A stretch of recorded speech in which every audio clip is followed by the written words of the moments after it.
watch How? this. How? How? How? How? Ew, how do you watch this? Dude, I'm gonna pee my pants.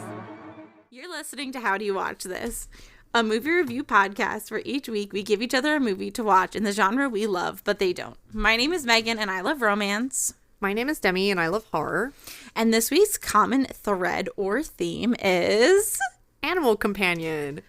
So the movie I picked for Demi is Sweet Home Alabama, and it wasn't until I was rewatching it in full. It wasn't, not when I was watching that one. It wasn't until I was watching my movie of the week that I was like, oh my god, I should have picked the other Reese Witherspoon classic, Legally Blonde. That's okay. And the way that I wish I could turn back time.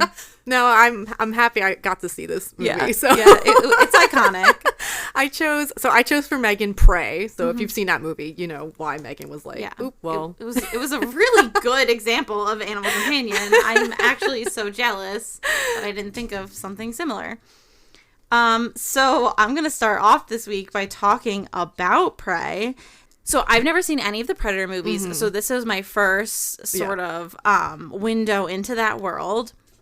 Which is fun because I think this movie is like technically the first. It is like it's the prequel into, it's supposed to be like the first iteration of Predator on Earth. Yeah. And I think it was interesting to come into it with a fresh perspective, whereas other people are watching it after having seen Predator. And so you go in with a bias, especially when it is something like a cult classic or has such a big following. So, basically, I'm going to run you through this movie.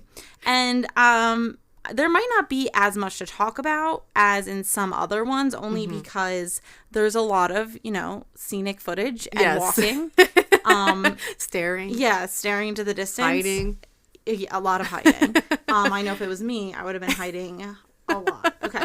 So, the genre is more thriller. I didn't say thriller / horror because I don't think it fits neatly into the horror genre, but I was so pleased that I didn't have so many jump scares. It definitely spooked me a little bit. Yeah, but, I mean, definitely like, I guess sci-fi, technically. Yeah, but yeah. Sci-fi-ish. Hell yeah. Yeah, should have put that. Oops. Okay. Director, and I don't know why I still continually refuse to look up how to pronounce people's names. Director Dan Trachtenberg, released in 2022. And so you heard the snapshot that Demi gave last week. So this week you get to hear mine. And it might sound the same. I literally have forgotten everything you've said. Mine was really basic. So. I was like blacking out when you were talking. So I feel like part of me just doesn't want to hear a snapshot because I like going in blind. That's fair. And it's terrifying to hear what you're going to be subjected to. So a young Comanche woman wants to become a hunter, but the tribe doesn't believe she's capable. She goes on a journey to prove her worth and meets an otherworldly foe. So the movie starts and it says, a long time ago, it is said a monster came here. And so there's kind of like this hint that like maybe this is the long time ago or maybe even longer ago this happened. But we're about to learn about a monster. This is going to be a monster story. So you're on native land and this is something that I meant to research a little bit more into how everything was dealt with in relation to this movie. Yeah. But from what I did research, it seemed like they tried to work with Native people. Yeah. And it really seemed that like they were doing the groundwork necessary to not kind of like appropriate. Yeah. Because when I first saw this movie, well, like before, when I heard about it, I was like, oh my God, it's amazing premise. And I'm like, wait, who are the actors? Yeah. Who are the actors? Yeah. Like, is it just like a white woman with like 0.2%? Is it going to be the, what Johnny Depp West Side Story? Or, yes. Yeah. So, original West Side Story, just horrible. But no, so she is like all of those actors are actually like Native American people. So I was like very happy to hear that. And then the movie was also done in their native language. Yes. Which is wild. Like one of my fun facts is that they filmed everything twice. So they filmed it all completely in Comanche and then they filmed it completely in English, which really it's cool. So much extra work. Yeah. Like, so wild. But the cool thing is this is the first movie ever to be released fully in Comanche, which is cool. And I hope I'm pronouncing that. I think so, Comanche. I did look it up the last time, and then I probably still said Yes. it wrong. And I am like going to try to pronounce things the way that they're meant to be pronounced. But I might mess up. This is a little stressful. Okay. I like literally, one of the things I hate most in this world is mispronouncing other people's names. Yeah. Because I'm very acutely aware of people who, like, I'm familiar with it. Yeah. Megan is really hard to say. Well, you can say that for your last name. Yeah. Some people. Yeah. Anyway. Okay. As a white woman, I really struggle. I find it really difficult when I am victimized by other people's names. Okay. A girl gets woken up and there's a little doggy, and then they're like collecting what looks like yams, and I was like, this is the life I want. This is beautiful. Just getting up and collecting. And collecting my vegetables and living, not looking at my phone. And then it sidesteps into something I'm not interested in, which is axe throwing. So she's throwing her axe. She sees deer prints and she's like talking to the dog, and there's like some signing happening as well. And something happens to spook the deer and it starts sprinting off. And so they give chase, and they end up losing the deer, and the poor dog gets hurt. I know.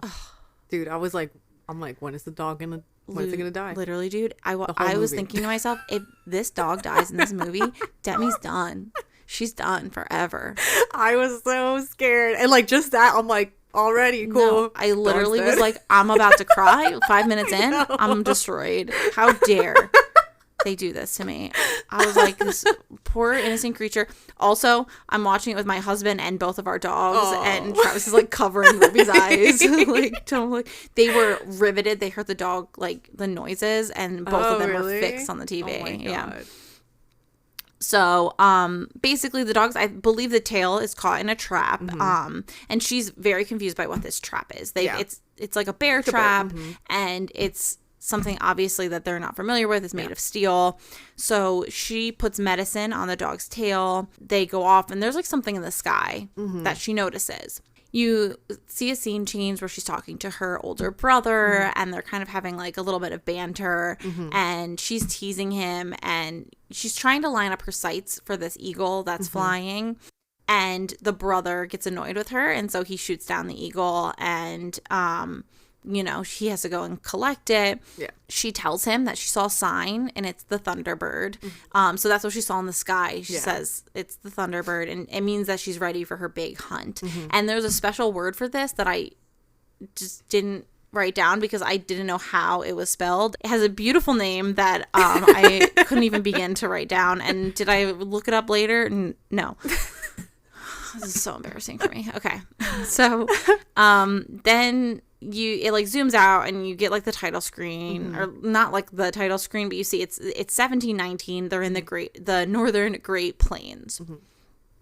So they go back to the tribe, and she's preparing food with her mom. She gets her dog some of the fish, and she's sharing that she wants to hunt because everyone else thinks she can't. Because the mom is basically saying, like, you are very skilled, like you can do so much. Why is this what you're drawn to? And she's basically like, I want to prove all y'all wrong, which I get, like, female rage. Yes, I'm here for it.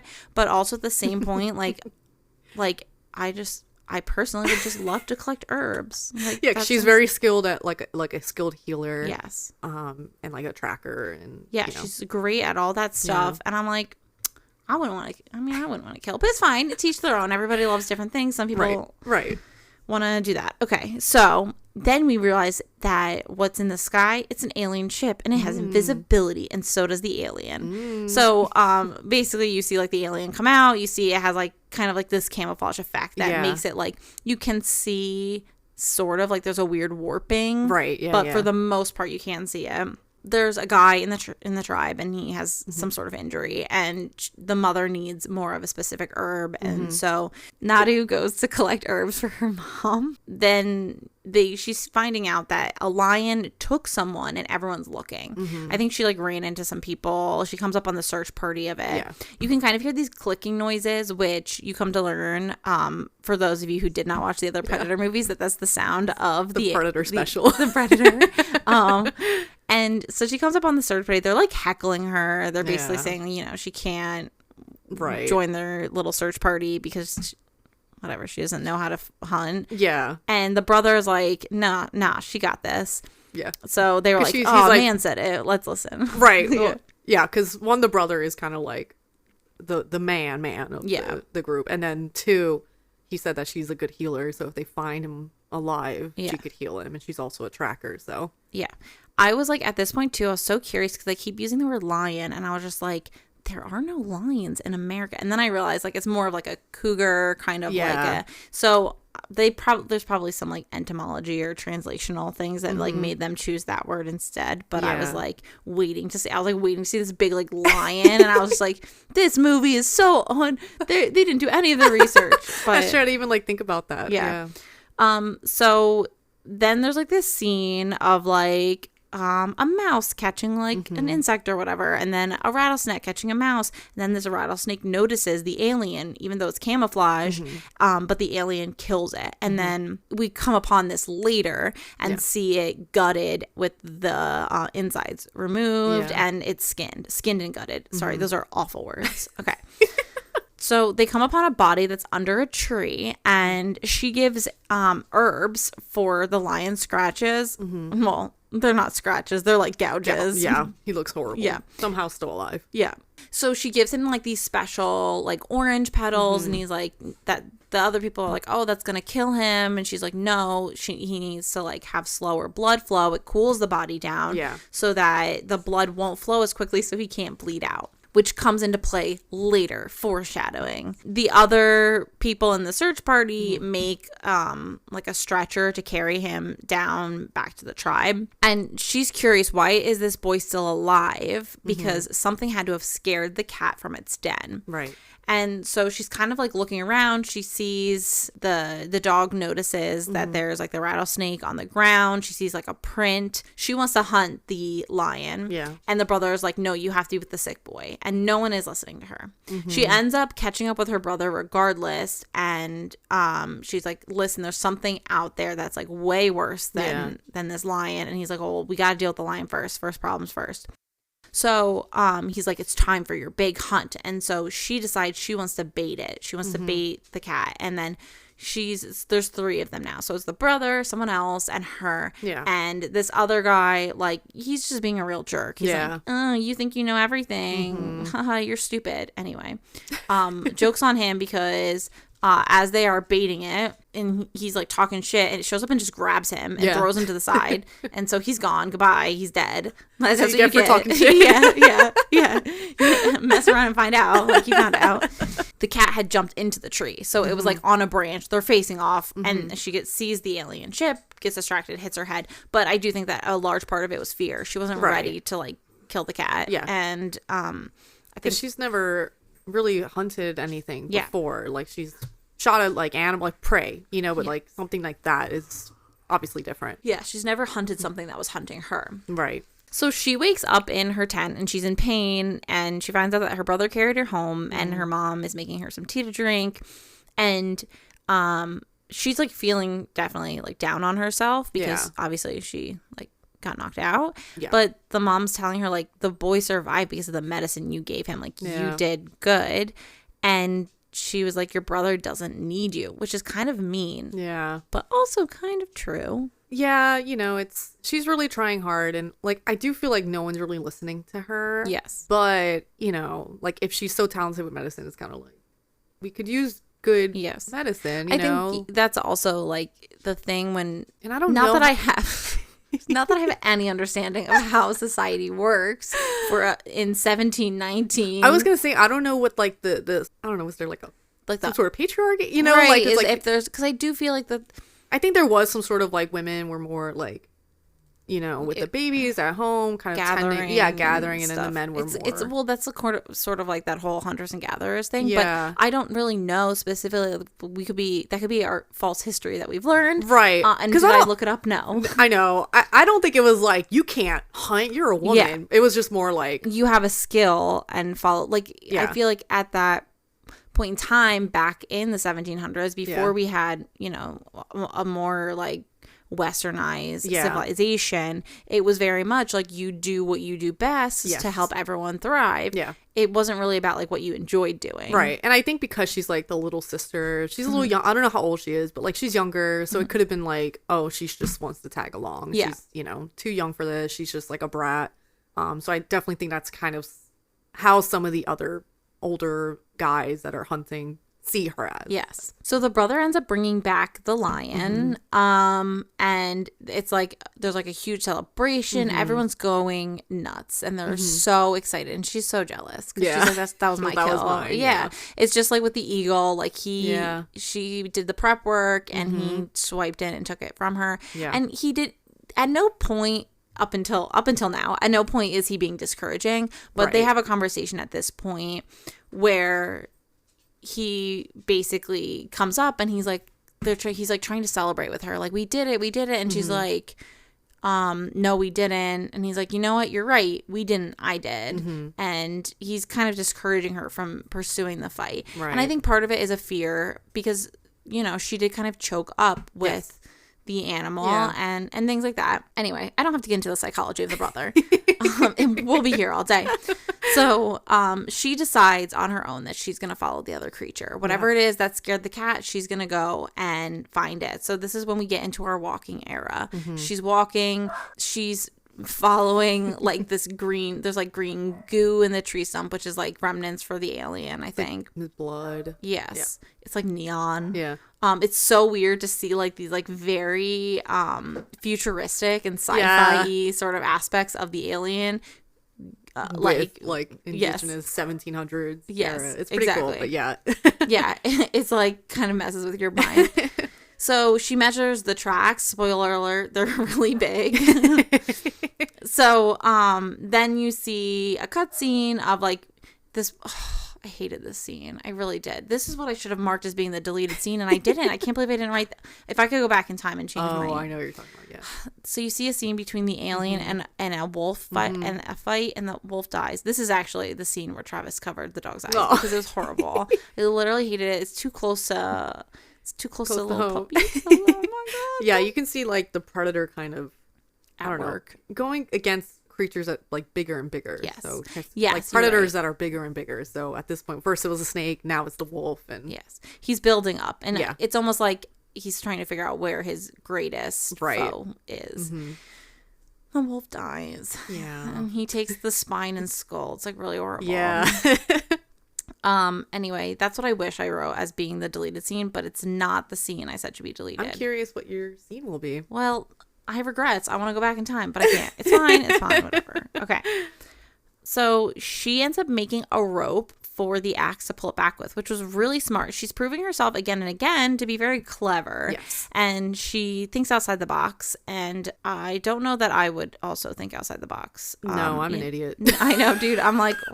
I'm stupid as shit. The axe can't make it come back to me. I mean, like if I know fucking herbs and shit. Dude, I'm going to tell you what I would do. I would attach a rope to it, and I'd pull it back and hit myself in the head with the axe. I'd kill myself somehow. Yeah. No, there's absolutely no way. Yeah.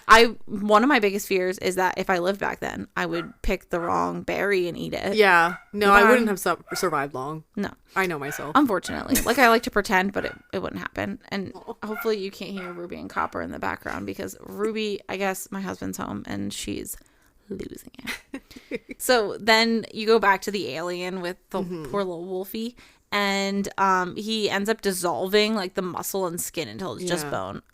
That probably is something related to something else in Predator, but I didn't know what. It's just like collecting trophies. Oh. Yeah. Horrible. Yeah. Right. So it's just like a skull to add. Like, cool. Look what I killed. His little collection. All right. Showing off. Rude. So he ends up hearing the dog, and that's when I wrote that this dog better not fucking die. Because so she comes upon all these corpses in a meadow, and it's skinned buffalo. Yeah. And it's awful. And she puts some herbs on one of them and says a prayer, and she picks up what looks kind of like a cigar, and you can see that there's chains there as well. So it's kind of like hinting that it probably wasn't the predator. that there's some other factor coming into why spoiler other alert, enemy. yeah, the real enemy. The real enemy. So, you know, they weren't gutted and Yeah. any of that stuff. But the skinning aspect of it was kind of like, oh, what, you know, Right. at first you're It's kind like of questioning it. But it's a field full of dead buffalo. And it's like really sad. And, you know, it reminds me of elementary school history when you learn about the dying of the buffalo and like how they did that. But, I was very surprised, and I meant to look this up. I should just write notes for what I need to look up later, because clearly I don't remember. I meant to look up like if they actually would have left behind all of the meat of the buffalo, because you feel like that's, you know, you could eat that for. Yeah, I don't know. I could see some, because it's like, well, we don't need to carry. I don't know how they can carry all that meat. Yeah, But it's like they needed the hides. Yeah. So I could see it. Yeah, They that's don't true. give a shit about nature. No, they and don't. Animals. Yeah, the worst.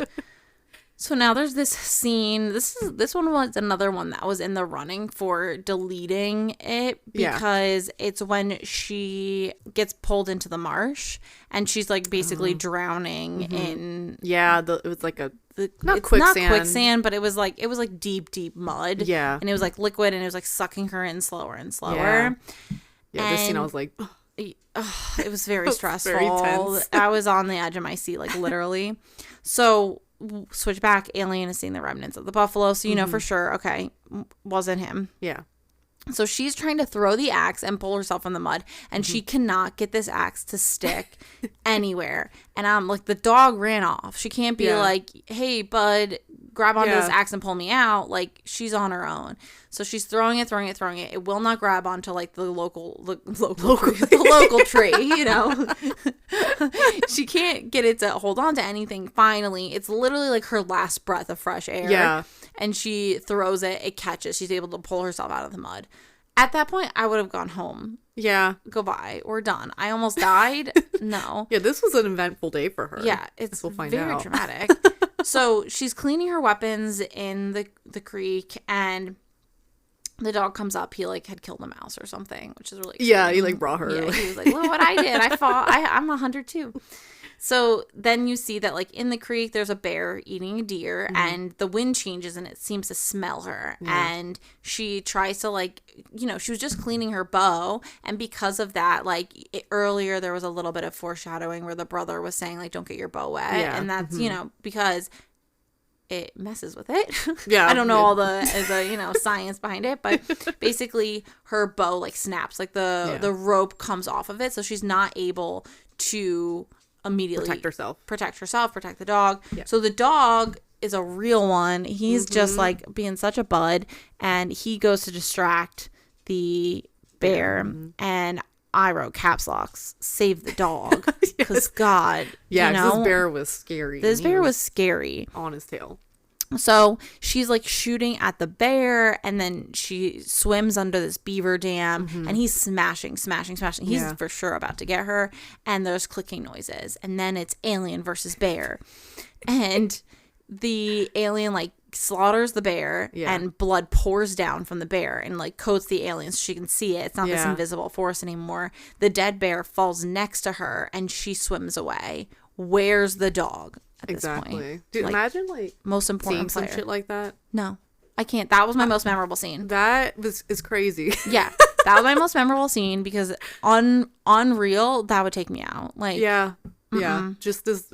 First of all, this creature that can carry a bear, Yes. a grizzly above it, and just Yes. blood just pouring down. I would have like, no, I'm gonna take myself out. Long. peace out. I've Bye. lived long enough. Yeah, it's for real. Like, dude, I would have. No, there's I no think way. I'm just I would gonna not be be a able to healer. run fast enough. I would have fallen. Yeah. Yeah.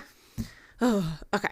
So she ends up finding her people. They were out looking for her, obviously, because she like just left, and you know, I guess they care about her. So They need their healer. yeah. So she and the one guy just start having this like violent fight. It was like really aggressive. Yeah, because she didn't want to come back with them. Right. And he's Yeah. like beating her, and I'm like, Yeah. yo, listen. And also, I was like, enemies to lovers. And I was like, no, stop. No, Stop. no. This is horrible. It's abusive. I don't support it. But yeah, they were like fighting. Yeah, they were Like, fighting. he wasn't holding back, and she wasn't holding back, and they were both getting their asses beat. Yes. The creature's watching them throughout this. someone takes her weapon, and then one of the guy leaves to go potty. Yeah. Then there's like a group of possums, and one of the guy like kills it and goes to grab it, and then he sees like there's lasers on his chest, which of course they don't know what lasers are at this point.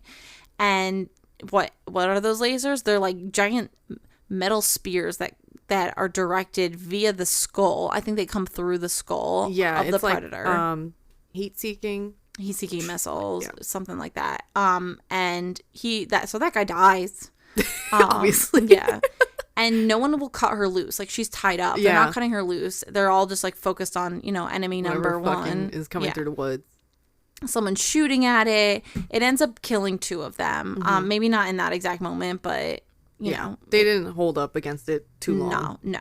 She gets her weapon and runs, and she ends up tripping over the potty guy in the field. Oh, yeah. So she's basically signing to him what happened. And still at this point, where's the dog? Where's the dog? Right. Number 1 player. Like, the amount that I cared about this dog, I was like, Demi's not going to care about the dog in Sweet Home Alabama nearly this much. I cared about the dog. Yeah, but not this much. He was never in danger. Yeah. Not like this. Where, no. Like, this one... where is this fucking dog? I had the same thought watching this movie. I'm like, okay, but the dog's okay, right? Yeah. I just needed, like, there needed to be, like, a little, like, picture-in-picture of just the dog's experience, and it was just, like, frolicking through a field, living its best life. Like, just, like, happy. That's what I want. Let's remake the movie and put that in. Okay, so I kept calling the alien It. So I wrote It almost killed the guy, and I was like, what's It? Okay, so the alien almost kills the guy, and then it does kill the guy. Yeah. And then Nadu gets caught in a bear trap. Yeah. Looks horribly painful. Yep. The alien comes up to her and he lifts up the chains, and then the trappers come out and they come upon her. They're speaking fully in French, and they end up knocking her out. So one of the things that I had a feeling, like, I had a not a premonition. Hypothesis? I had a hypothesis. My theory at this point was I didn't have the subtitles on, but I was like, I bet if you had subtitles on, they wouldn't write out what was being said, because obviously she doesn't speak French. They don't speak Comanche. Right. And so I was like, oh, if there were subtitles, they probably wouldn't have them, because I know a little bit of French, but I don't know a lot of French. Not enough that, like, maybe once upon a time I could have picked up and understood what they were saying, but I was like, if I could read it, I might be able to tell. But I knew that it wasn't going to be there, and that's what I later, like, researching up, that they were very specific in not putting those in the subtitles. Which is cool, because it kind of immerses you more, because then, like, you don't understand just like Naruto. Just like how she doesn't, So she wakes up in their trapper camp, and she's in a cage, which is just like... awful. Classic them. Classic white man. Yeah. And they have the dog, which was like so much more upsetting. They're stabbing into the cages, and she, like, is pushing back, and clearly they want this. There's this one guy who, like, wants her dead. He wants to kill her. He is pretty lame. He's a lame guy. But she gets her revenge on him later. Yeah, he's the kind of like the leader, I guess. I guess so. Yeah. The man in charge. He's like a big dude. Yeah. So a different guy tries to talk to her, and he can, like, kind of speak her language. Yeah. And he's, like, saying, I know a little bit, but I want to know what you know. He wants to know, like, the alien, like, what is this thing that's out there? And she's like, you won't be able to get me to talk, basically. And then she realizes that they have her brother, and they threaten him, and they, like, slice into his chest. Yeah. And you're like, oh my God. Leave that man. Stop. Like, what did they do to you? Nothing. No. You could be kind and be like, here's some food, let's talk. Yeah, let's discuss this fucking common enemy we have. Right. And no. Right, of course not. Are we surprised? No. 0% surprised. So then they end up being tied to a tree, and you realize that they're being used as bait. Classic. And once again, we're seeing baiting happening. Yep. But she's kind of coming to the realization, she's like, they're not going, like, this is not how the alien is going to pick a victim. Like, he's looking for someone who's going to fight back. He's not going to go for someone who's, like, in the middle of the forest, like, tied to a tree. Yeah. He's the alien. Alien is, like, killing people off their horses.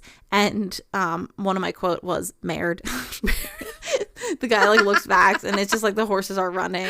Yeah. Then they're, like, the brother and sister having, like, this heart to heart, and he's like, I killed the lion because you weakened it first. You can see what I miss.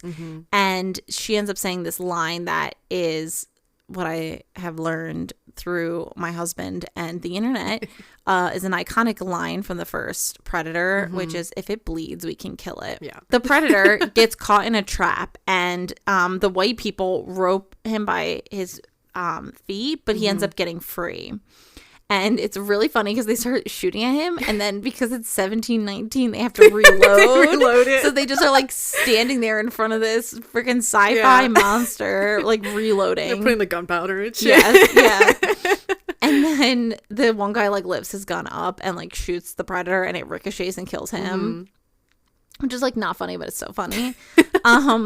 So the sister again is like talking to the brother and sharing like this story about a beaver chewing off its leg or whatever, and you're getting this impression that she's about to get her hand like clipped like with a bear trap, because there's a bear trap next nearby. to them. Yeah, sorry, should have put that part in first.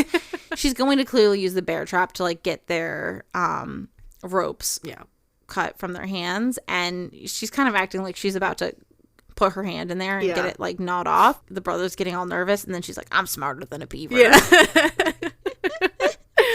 So then they decide to break up, and he's like, I'm gonna go get the horses, and she's like, I'm gonna go get the dog. So she gets back to the camp just in time, because apparently a Frenchman is just gonna kill a dog. Couldn't understand that. That was beside me. She fights them and kills them like John Wick style. She's she like, really does with her fucking throwing ricochet axe. It's like, this could be wrong, but I'm pretty sure, no, it's not her first kill. She killed the rabbits, but I think second kill is a human. So it's pretty intense, pretty high escalation. Right. Next kill might be an alien. Okay, so she rescues the dog. She sends the dog off. We see that the alien is able to heal itself. It's got like some healing, whatever. But she's also healing herself with her herbs. So we have a healing sequence. The alien is like battling off all of the Frenchmen and like easily using his them up. He's like throwing like these bombs and whatever. They do not stand a chance. So I think, do they knock the mask off at this point and you get a good look at his real face? I think they did. They knocked the mask off of his head at one point, which is like gives her this like idea for later. Yeah, that was a really good point. And so you see his like gross little face. And you also see that like the weapon with the spears and the heat-seeking missile thing, that's connected with the helmet. So this one-legged Frenchman comes up to her, and he wasn't one-legged before. He's definitely one-legged because of the alien. And he's like, help me. If you help me, I'll teach you how to shoot the gun, and I'll give it to you. So she has to remove stuff from the wound. It's like super gross. Disgusting. I hated it.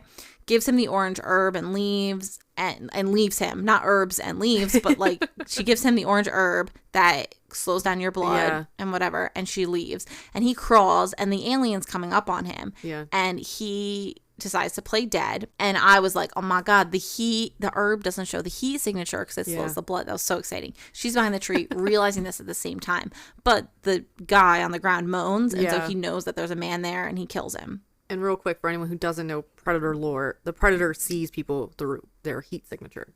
So his mask is like picking up the heat signatures of people. So I didn't know the lore either, but I did know that because I was watching the movie and didn't include it. So that's why that's important. And that's why I keep you here. Oh, no. This is when, so the brother knocks off the skull helmet now. So the brother comes upon them. Okay. And the dog is barking like, because he's protecting his people. The brother ends up knocking off the skull helmet at this point, and she's trying to prep the gun, and it doesn't fire. And the bro is going hand to hand. Yeah, he's whooping ass. Yeah, he really is. And it ends up going invisible. And I did read online, apparently, what word the brother yells a word at him in Comanche at this point, and the word that he's yelling is I think it's cheater, because he went invisible. That would make sense. Yeah. So the scene that I said should be deleted is this one where the bro, like the brother's like, you should go, like get out of here, and he's like, I won't make it farther than this. And I don't really understand why, like the next scene, like he dies. The Predator slices him in half, and it felt very anticlimactic because it didn't he didn't go down fighting. It just came upon him and like sliced him, and I was like, why is the brother like saying goodbye? I don't know. I don't know. I guess he just wanted her to leave, like, because she's so stubborn, and I guess he was just like, you need to get out of here, and he was just gonna stay behind with the Predator no matter what and fight it out. He probably knew he wasn't gonna win because the Predator had so many fucking tools on his belt, like a fucking cheater.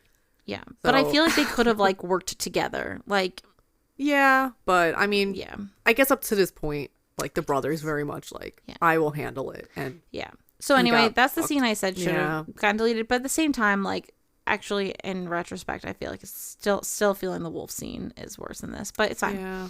yeah. Both were not good. I mean, yeah, I'm sad about the brother, obviously. He was pretty cool. He was like pretty nice brother. Yeah. So she runs, she washes off, and you see like a scene of the mother learning about her son and Yeah. probably her daughter as well. Like she doesn't know that the daughter's still alive at this point. No one knows that. And the dog is on high alert, and he sees that there is that trapper, the one who wanted to kill her earlier, is by the water, and she makes a decision. She thinks about killing him and then decides not to, and she knocks him out instead. And then we have this another baiting scene where this guy is being used as bait. Yeah. So he wakes up and his leg has been removed from his body. And the alien walks up to him and And the Nauru took some of the flour thank you. to slow down her Thank so he you. couldn't see her. Yeah, so she took her she's running cold. Yeah. So he doesn't see that she's there. He walks right by her. She moves her leg right in time where he was like about to like bump into her. And she ends up like shooting his head, grabbing the helmet and running. Yeah. So she's creating a trap with this helmet. So there's a trail, a blood trail from the leg that she had ripped off this guy's body. And he's following that trail. And she's attacking it from above. The dog also joins in on the attack at some point, and it's like so stressful. I'm like, oh my God, get that I dog know. out of there. Like, please. Dogs, they're just like tag teaming in this Yeah. fucking predator. So, I wrote cuts off arm. I guess they cut off his arm. She tricks him. Dude, how do you remember all this? I literally just watched it like a couple days ago. She tricks him, and he I don't know. It's hard to explain, but like he has her against like a tree, and he takes like his fucking weapon, and he goes to slice, and she ducks, and he fucking cuts his arm off. Oh my He's just God. like, Yeah. there's no like you can't see an expression really, Yeah. but you can just tell he was like, Yeah. It's like a pause moment. Yeah. You got me. Yep. So he ends up falling into that mud pit that she struggled with earlier. And he's getting into the mud and she's like, come on, come on, come on, come on, come on. He ends up getting out of the mud and then accidentally kills himself because he is trying to set the Seehiki missiles on her. Yeah. But because of the way that she's positioned the helmet, it gets him instead. Yeah. It screams. No, she screams. Yeah. Sorry. She lets out this primal scream. Yeah. And then she brings back the head to her people and they celebrate.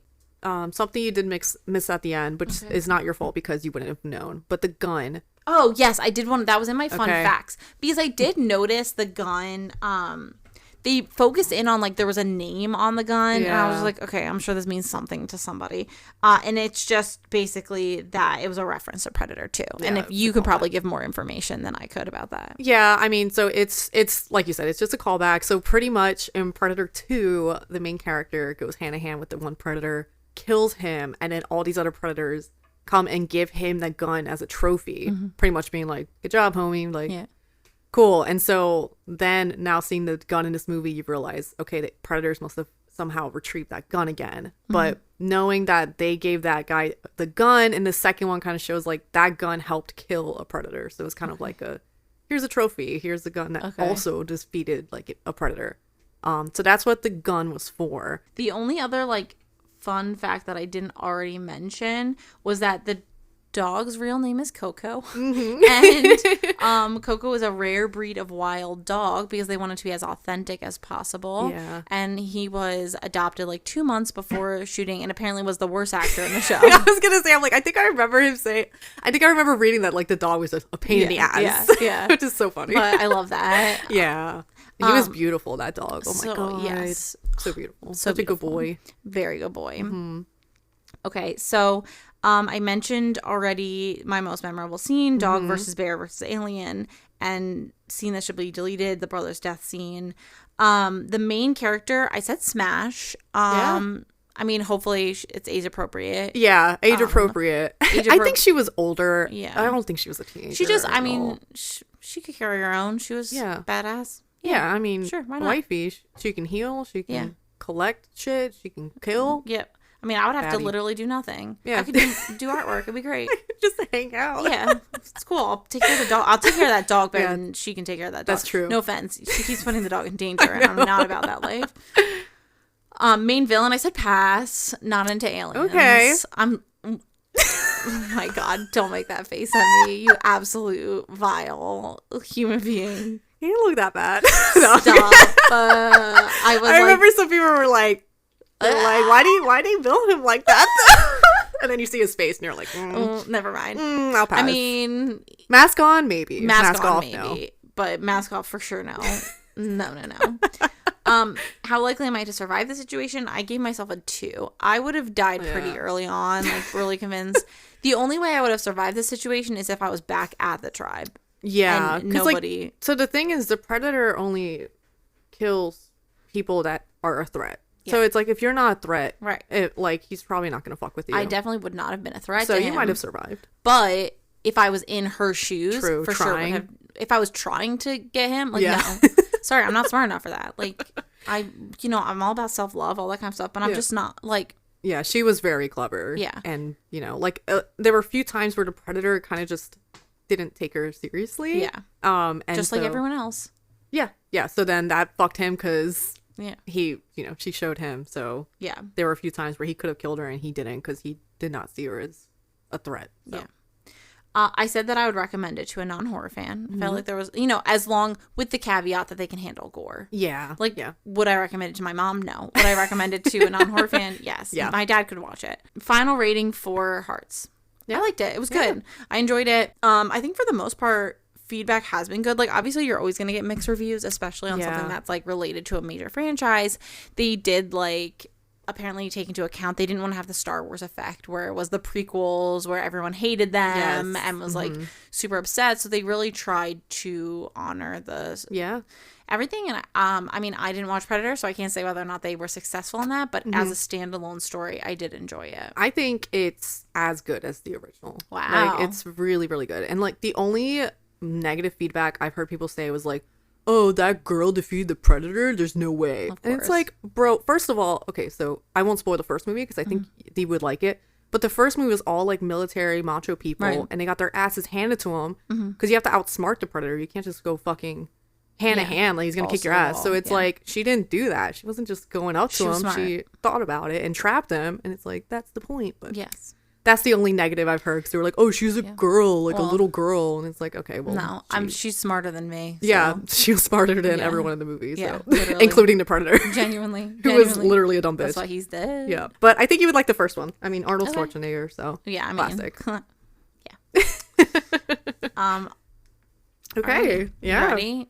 Okay, so my movie was Sweet Home, Alabama. Rom-com. Director Andy Tennant. Year release 2002. And the snapshot, Mel, a successful fashion designer, is engaged to heartthrob Patrick Dempsey. But, she's still married. Mel needs to go back home to problematic Alabama to convince her problematic husband to sign the papers. So yeah, I feel like I already know how this is gonna go. Like, I genuinely, I feel like I already know. I'm going to be honest. I didn't hate it. I didn't hate it. Okay. There was so much to it that there was a lot of problematic things and very confusing decisions, but I was like, I don't hate this movie. I can see why it was like, a popular, like still is a popular rom-com. And I feel like now I'm going to compare a lot of things to Practical Magic. And I was like, did I enjoy this more than Practical? I'm like, I feel like I enjoyed it a little bit more. There's a lot that I learned when doing research on, like, because I was like looking stuff up afterwards because I was so curious. There's a lot that I learned. Did you do any research on the movie? I did a little bit. You did, okay. The first thing I put, this is the first movie to be filmed after 9/11 in New York after 9/11, which is like so funny, dude. That's unreal. So that's the main thing I put. I honestly, like, I looked into little things, but nothing too crazy. Like, I didn't look, should have looked more into like the plantation home and like into that stuff, but yeah, I read a couple of articles, so I'll be able to fill in some information that I think might make you think differently about some things. Okay. Interesting. Yeah, Maybe. I'm jumping into this. I said interesting to me. Oh, Wow, interesting, Megan. Thank you, Megan. I'm full of interesting things. boy, Megan. I really love that. Oh my god. So I'm going into this after I've lived in North Carolina for a year and a half, so you know I had a bit of that southern life. So it's just funny watching this, and I'm like, ugh. Brought you back. Flashbacks. Yep, love it. Okay, so the start. It starts with two kids, and there's like a storm, and they're running home, and the whole thing's in black and white, so you know that it's a flashback in case you were confused. So the boy is named Jake, and the girl is Mel, and they're running home, and they're like on the beach, and he's like asking to marry her, and she's like, I'm 10 years old, I got a lot going on for me, and I'm like, yeah, you tell him. And this is baby Dakota Fanning. Yeah. So she's like, why do you want to marry me? And he's like, so I can kiss you whenever I want. And I'm like, oh my god. And then they like kiss, you know, awkward 10-year-old kiss. And so first of all, they ran up to an area that lightning struck. Yes. And they were like, look how cool. And it's like, I don't know what lightning looks like on sand. I would say like glass, but it was like kind of liquidy looking. Yeah, I mean that's the sculpture Dangerous. that you see later on. Right. So it's on the sand, and then they kiss, and then fucking lightning strikes again, and it cuts. And I was like, Yeah. okay, I'm waiting for them to have scars. Like that wasn't the case. It was a nightmare. Yeah. So now it's Mel, who's played by Reese Witherspoon, is older. She's living in New York, and she's a fashion designer. She's like, has her first official fashion show. So she's very up and coming, but like a lot of popular things around her. And so she, you know, was like at work, you're kind of learning her work environment. She comes home and the apartment's full of like roses. And it was from her partner, Andrew, who is Patrick Dempsey. Yeah. And I feel like roses is so 2002. it really is. Just full of roses. Like there are no other flowers that exist. I know. I mean, it's still kind of a thing, but I won't lie. I think it's romantic, you know. It I is mean, romantic. who cleans it up though? No, exactly. I mean, they're all going to So- die at once. And so that's pretty depressing. It's not like you're going to have it like last for a while. It's just like in 2 weeks, you're going to have like truckloads of garbage. Just a bunch of garbage. So anyway, she They're calls not composting either. You know it. We're thinking about the environment. Yeah. So she calls Andrew, and he's like, oh, the roses are for how many times I thought of you today. It's he wishes her luck on her fashion show that night. And so far I was like, he seems great. Honestly. I'm like, what is wrong with Andrew? Like something's gonna come up. Throughout the whole movie, it's like find a fault. Yeah, and I'm like, I'm supposed to believe someone else is gonna be better than Right. this. Right. False. So anyway, he's very supportive. He goes to her show, but he has to like run to a meeting during like the party or whatever, and then reminds her of their fundraiser thing with his mom. And so you find out that the mom is like a politician. She's the mayor of New York. Yes, so that's a big deal. Yeah. We'll go more into her later, but she's being driven somewhere, and she's kind of wondering where Andrew is. And they bring her to this like location. It looks like a warehouse. Yeah, and I'm like, what is happening? I'm like scared for her. And she like goes inside, and Andrew's in there. And I'm like, oh, thank God. And so he's, you know, asking, he's like, so do you think about Ireland? They're supposed to go on a trip together. And she's like, I don't know. And they go into a room, and then the lights turn on, and it's a jewelry store. And I was like, oh my God, is he gonna propose to me? Which I was like, is this the red flag? But like, Yeah. it's not bad. It does feel like a dated way to propose. Yes. But he did rent out a whole jewelry store for her to pick out whatever ring she wanted. So I was like, I feel like that's nice of him to do that. Yeah, I mean, But there were a lot of employees when he asked her, and I'm like, it's not how I would want to be proposed Yeah. to. Like, first of all, I mean, first of all, I wouldn't choose Tiffany's as my engagement ring of Right. choice because they probably don't have alternative stones. Yeah. And we all know we're bougie. yeah, And we don't want those blood I diamonds. guess, yeah. Well, yeah, that makes us reverse bougie. We're not. We're like what the opposite of bougie is. This is 2002 though. Yes, it's 2002, and diamonds are the thing. Yes. And I think there are some people who would be like, "This is a dream." Like you get to Right. pick, you just like, oh, try it on and put it on. Like, Yeah. Which try I it on and put it on.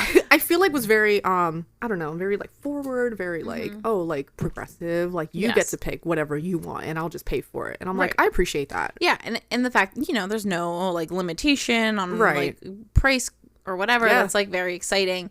But for me, like, and now I designed my own ring, and like I, did not have it selected for me. So, I can't really say, like, I don't have a problem with picking out your own thing. Right. I think it's like, if that's how you're proposing, like, it could, like, there should have been a step one. Yeah, I agree. I think you should, because he pretty much the lights turn on and he's like, will you marry me? And it's only been 8 months. And I was like, all right, Andrew. Well, 8 you months. did say earlier, Yeah. a couple weeks ago, that once you're in your 30s, it doesn't matter. Was she in her 30s? I don't know. Probably not. She probably wasn't. Probably not. But maybe. Okay, close to well, it. we'll say after they're in their 30s, 8 months. Okay. Yeah. Well, I'll accept 29, not acceptable. 30, acceptable. I'll accept it. She had to be, no, okay, I can probably guess. She had to be like late 20s. She was definitely past 28. Yeah. So it's fine. Whatever. It seems a little soon, but she ends up agreeing. And so they get engaged and she picks this horrible, It's not a horrible good ring. It's like a party, like costume yes. ring. It doesn't fit her right. No. Anyway, whatever. It doesn't fucking matter. Then she does a silly little thing, Yeah. which we'll talk about in a second. It makes no sense. So they're on the car they're in the car driving to the fundraiser event, and she's Andrew's very excited. He wants to like tell everyone. She's like, let's just like wait like a week before we tell people. She's like, I gotta go home and tell my family. And he's like, oh great. And she's like, I'm gonna go by myself. And he's like, well, I gotta meet him sometime. And he's like, just I'm gonna go I have to do this by myself real quick, and you'll meet him, but for now let's keep it a secret. So she like, she's given the red flags. yeah, Red there's a flags little left bit and right. Yeah, I'm like, why don't you want this perfect man to meet your Right. family? So, and by the way, she's been going by Melanie Carmichael. Keep that in mind. So she like just takes the ring, And just- this giant ring, and just turns it. Yeah. And like, Ridiculous. I'm like, why don't you just take it off? Right. Take it off, like, it is the most sensical thing. At least put it on the other hand. But you have Right. it on your wedding ring, and you just flip it around. No one's like, oh, she's not married. Yeah. Once it's spun around and it's a simple, like, Yeah. no, now you look like you have a wedding ring on. Exactly. And there's like rumors going around. The mom doesn't believe it. She does not like Mel. She does not like that she, Is I just guess- a designer, like an up and coming designer. Yeah. She doesn't have any roots in like the city Yes. and in, the elite life. yeah. So she doesn't like Mel for Andrew, but Andrew's smitten, of course. So she doesn't believe that they're engaged. And they go to this event. There's cameras everywhere. And I'm like, Mel, what are you fucking doing? Yep. They go up to the mom, and the mom's like, takes her, and she's like, oh, it's so great to see you. And like, holds her hand a bit and sees like a ring, and she's like, what is this? And like turns it, and she's like, are you engaged? And like, it pretty much comes out, and everyone's freaking out. There's like on the front newspapers. So everyone's found out. So this has happened. So Mel's like, I gotta really go home. So the next scene, she's driving home to Alabama.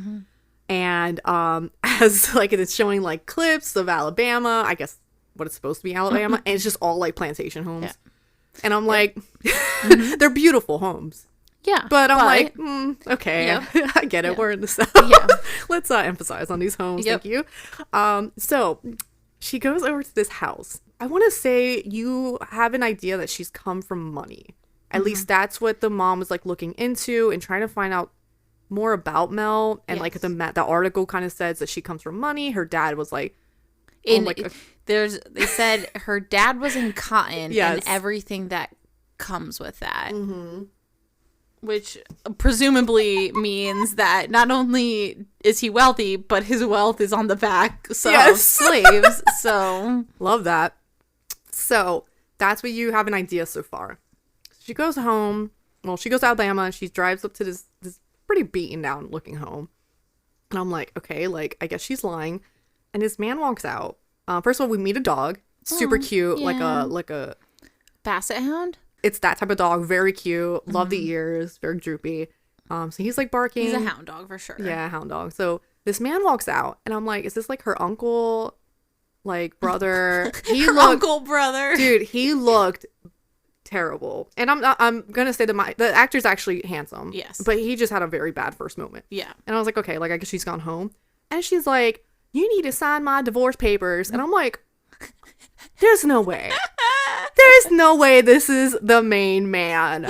So this is Jake. Yep. And it's been 7 years. And he has not divorced her. And so pretty much, I guess she's like she's been sending the papers to get divorced and he's not signing them in 7 fucking years. And I'm like, are you kidding me? Like, and he's just being very like, oh, you come back here from, you know, New York, it's blah, blah, blah. And he's like being like really rude. And I'm like, dude, you've been like avoiding her for 7 years. Like, just sign the fucking papers. Like, what is your problem? Right. And then the dog's barking the whole time. And she says, what was the first dog's name? Bear. She's like, quiet Bear. And at the same time, Jake says, quiet Brian. And the dog. So she finds out that Bear, I guess, was their old dog. That they had together. Yeah. And the dog passed away. And so now their new dog is named Brian. Yes. And a quick note about the dog actor. Oh, I love that. Apparently the dog was that he's like the only dog in the world who they could not get to bark. So Stop. they said that probably every bark in the show, in the movie is like were the only barks that he ever did, and they were like trying so hard. Oh my god. Yeah. Oh, that's funny. You He's know, a quiet such a boy. good boy. Yeah. If only my dog didn't bark. Yeah, I know. Can't relate. Yeah, must be nice. Jake's just being an asshole. And I'm like, he better have a good reason for behaving this way. Because he's just being like really rude. And he said he doesn't want to sign because she moved to New York and she became a hoity-toity Yankee bitch. Quote. Yeah, that was not a fine moment. And I'm like, oh, so she became successful and moved out of the South where she would have just been a fucking pregnant at 18. Yep. 14 kids. Yep. Overalls and plaid for life. Yeah, that's a great life. Sorry for the South people that are living like that, but couldn't be me. So I'm just like confused. I'm like, he just seems very red flaggy. And I'm like, I want Andrew back. Yeah. Yeah. Go back to New York. So then you find out that she has been lying about her past, even her last name. Yeah. And I guess you can see why she wanted to kind of disconnect and just make her name for herself. Right. You know, in New York. Yeah. They didn't really specify why she did that. I think she was trying to like, she didn't want to be traced back to Yeah. her roots. And if you trace back the Carmichael name, you get to the plantation that is later shown, but you would not get, you know, to the trailer home that she grew up in. Yes. Yeah. So, she's like in his house because she knows where a hidden key is that only she knows. And so Jake calls like the sheriff, and the sheriff who's named Wade like knows Mel. And I forget what he calls her, like Smelly Melly? Is that it? no, it's like delinquent. It's like Yeah. because she was very much a troublemaker. And we'll find more about that later. I love that I'm just trying to come up with whatever mean name could be called someone named Mel. Sorry, all Mels. Yeah, something with, I don't know. But anyway, so he's a sheriff now, and I guess they were friends back in the day. And he's like, yep, I can frisk pretty girls like you and get paid for it. Disgusting. So 2002. Yeah. That's definitely humor from 2002. It was all just like, Gross. And Yeah. and she's like laughing about it. And so pretty much Wade can't do anything because they're still married. He's like, technically Mel like lives here. I can't kick her out. Jake didn't hit you, right? Because we take that more seriously now. Wow. great. Round of applause. Great. Thank you. Thank you for protecting people. So, but then apparently Jake brings up the warrant that's for a person that like dumped a tractor or something into Wade's mother's pond, fish pond. So then that manages to get Her in Mel jail. in jail. So she's in jail. She ends up calling her parents and asking them to like bail her out. And if you didn't recognize the dad is from Tremors, classic movie Of course, I with never watched Tremors. Kevin Bacon. Even though Kevin Bacon's in it. I love the watched movie. Footloose. I watched The Romances with Kevin Bacon. I did not I'm watch going to introduce you to Tremors. a whole new world of Kevin Bacon. Oh god. That's what our same actor should have been. I know. Next time. Except you already watched I Footloose, probably would like have a chosen hater. Tremors for you. Oh wait, we did talk about doing Kevin Bacon, Yeah. but we couldn't because you had seen Footloose. We could have. We will do a repeat someday, one you've seen, but you know, just not. I would have so loved to soon. review I know. Footloose. I want to watch it again. But anyway, he's from Tremors. Great movie. Anyway, the dad's like driving her home, and it seems like the dad's like really loves Jake. But then you find out that Jake was drunk the night of the wedding and still drunk during the wedding, and he wasn't able to like make it to reception. I'm like, he puked on her dress, Yeah. and she was at reception alone. I'm like, okay, where are the redeeming factors? Yeah. I'm like, this man is trash. Yeah. So, but the dad's like, oh, like, I wish you'd give Jake, like, why are you best I guess with he's him? like, I think that the dad's trying to say, like, he's grown up a lot, whatever. Okay, like, you're not a real one. Whatever happened to Daddy's little girl? Because my dad would not play that shit at all. No. My father, are you kidding me? If my husband showed up to my wedding, wasted, and threw up on my dress, I don't think that I would have a husband All the men anymore. in my family would line up Yep. to beat the shit out of Brett. Yeah, no, for sure. It would be a disaster. So it was just like weird. Anyway, so you find out this whole time the parents have not come up to see Mel, and Mel's like upset about it. It's like 7 years. I'm like, y'all couldn't go up to see Mel, and then they were like, well, you didn't come to see us, and it's like, who wants to fucking visit the South? First of all, so that's very much like upsetting. And then the mom, I was very confused with the mom. It's supposed to be confusing. Okay, because she was very much giving feelings that she didn't like Mel leaving and going to New York, but then later on you get a feeling that like she wanted her to leave. I don't know. So basically, like, the character of the mom is meant to be confusing because it's supposed to be kind of like a strained relationship. Yeah. And like the mom always wanted more for Mel. She always wanted her to make something of herself and not live the same life that she had led. Yeah.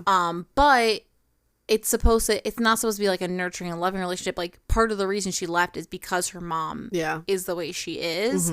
And so she's a little bit colder, a little bit more distant. And Yeah, it was just like a weird vibe. And I was like, no wonder she didn't come back. Her parents suck. Yeah. Jake sucks. I'm like, there's nothing to come back to. So, anyway.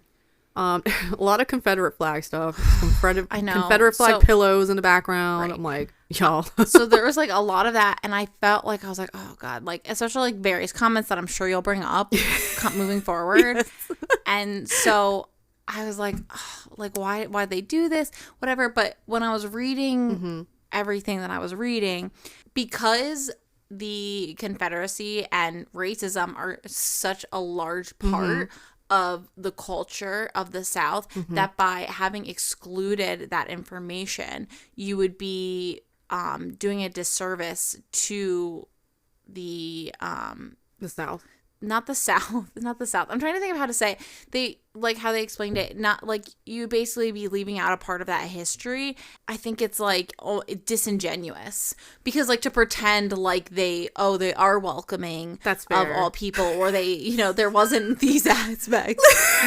right. Like that scene That's true. you talk about later. Like if they had made it more like wholesome and less, then there's less of like a reason for her to be pulled towards New York. There's also, you can't hide it. It is part of the history, and that it is shown in this way that's kind of like cutesy, which I think was like made me feel uncomfortable when I was watching it at times, because I didn't realize it when I first watched it because I was a child. When I first watched it, how like, problematic those elements are. Like when I first ever watched it, it came out in 2002, right? Yeah. I was 8 years old. I didn't know what the Confederacy was. Yeah. And so it's, but it's shown in this, like, it's just part of their life and whatever. So it's definitely super problematic, but they purposefully left in those things. I mean, that's fair. Yeah. Because it's very much South. Like, yes, you're going to see that shit. And it's like, oh, cool. Scumbags. Yeah. Yeah. So there's definitely more uncomfortable things later on. It gets way more uncomfortable. Yeah, it gets worse. So we'll just keep on going. So like Mel left home and made a name for herself, but there's no support. I don't get it. So then it cuts to Andrew's mom and the mayor, and she's worried about the mystery behind Mel. So she's pretty much like, we don't know a lot about her. I'm in a political world. We can't have you marrying some fucking woman that we don't know much about, because if she's got some skeletons in her closet, like, that's gonna fuck us, which it's fair. It's only been 8 months. He doesn't know much about her.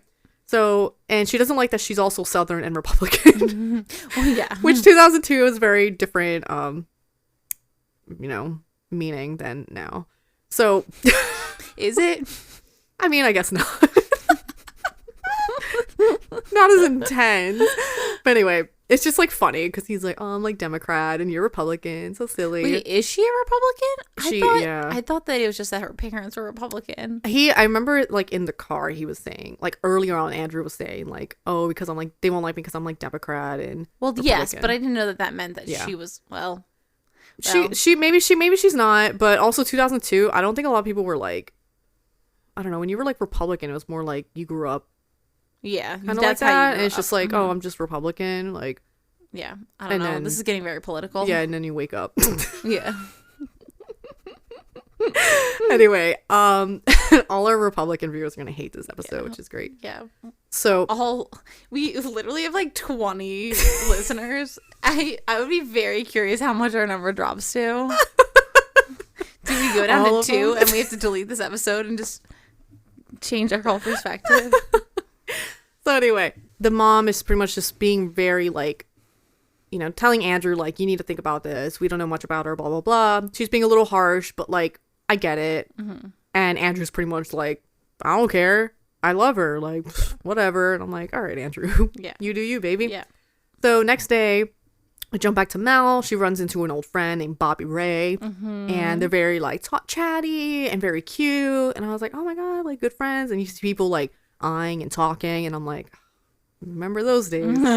Always people talking about you. So they're just like chatting, and then she goes to like the bank and she runs into someone named Doretha. Like she knows everyone, which is like a southern thing. Like you're gonna know everyone, everyone's gonna know you. So and a small town thing too as well, because I'm not from the South, but I came from a small town. Yeah. And you walk into the local supermarket and you can't walk 10 feet without 5 people being like, hey, how are you? Missed you at church this morning. yeah, so that type of vibe. So Doretha brings up the joint account that she has with Jake, and if she wants to take out money from that account, and Mel's like, yeah, I'll take money from that. So she takes out everything apparently, and she confronts Jake, and he's pissed off, and she's wondering, she's like, why do you have all this money? Like, why aren't you investing? What are you doing? And he's like, it's none of your business, which is fair. Like, it's not none of your business. You've had a separate life. Yeah. And she's like, you need to sign the papers or I'm not giving the money back. And I was like, good idea. So, and I'm like, I'm sorry, am I supposed to pick this redneck gas station bastard over Dr. McDreamy? But it's funny because their faces are kind of similar. Are like they? Jake and like Patrick, like if you Like look at shapes. Yeah, I don't know what it is. They both have like piercing blue eyes. They both have like similar kind of facial features. Sharp features. Yeah, but obviously Patrick's better looking. But Jake's not bad looking at all. He's definitely not bad looking. He's just like, he's just kind of trashy. He's not making himself endearing at this point in time. At this point, nothing's working for him. So she, threatens him with this, and he's like, you know, whatever. And I think he goes to leave on his plane. He has like a plane. Yes. Yeah. a little plane. Fishing. Yeah, Mo fishing. So then when he comes back to his house, Mel is in there and she's making dinner and she's acting all wifey. And she like rearranged his house. She bought shit with the money. Not all of it, but like a lot of money. And he's like, why? Like, what are you doing? Like, that's my money. And she's like, well, like, since I'm your wife, like, I should be able to do this. And we like share the money. So pretty much saying like, you know, you want a wife? Here's a wife. Exactly. So he's getting real pissed off. And he's like, well, I got a date tonight and I need to go. And he says he'll sign the papers later. And I'm like, dude. There's like this moment where it seems like he's being soft with her and they're kind of like clicking and having a moment. And he's like acting like, fine, I'll sign the papers, whatever. And then they're sort of bonding. And then all of a sudden he like switches and he's like, I got a date. I'm going to sign them later. Which kind of makes you feel like since they started like getting along well, he was like, wait, never mind. I don't want to sign the papers. Yeah. It was like when things were really bad, he was like, all right, fine, whatever. I guess. So he takes the papers with him. And I'm like, why can't she call the police on him? Why would she call the police on him? Because he sucks. He's taking the fucking papers with him. I could call the police on every time someone sucks. Yeah. Get a fucking lawyer. I don't know. She has one. You know that. True. But like, make him work. Yeah. I don't think she's trying hard enough. No, she clearly isn't, because later on she finds out that like if she wants to basically get the divorce without him signing the papers, it's called a contentious divorce, and that takes 2 to 3 years. So she could have done that 2 to 3 times over by the time that this movie came out. Yeah. I mean, Mel kind of sucks. We'll get into that. Okay. Are you sure you like this more than Practical Magic? I know. It seems like I shouldn't. Right. But I don't know. It kept my attention more. Practical Magic didn't keep my attention very much, unfortunately.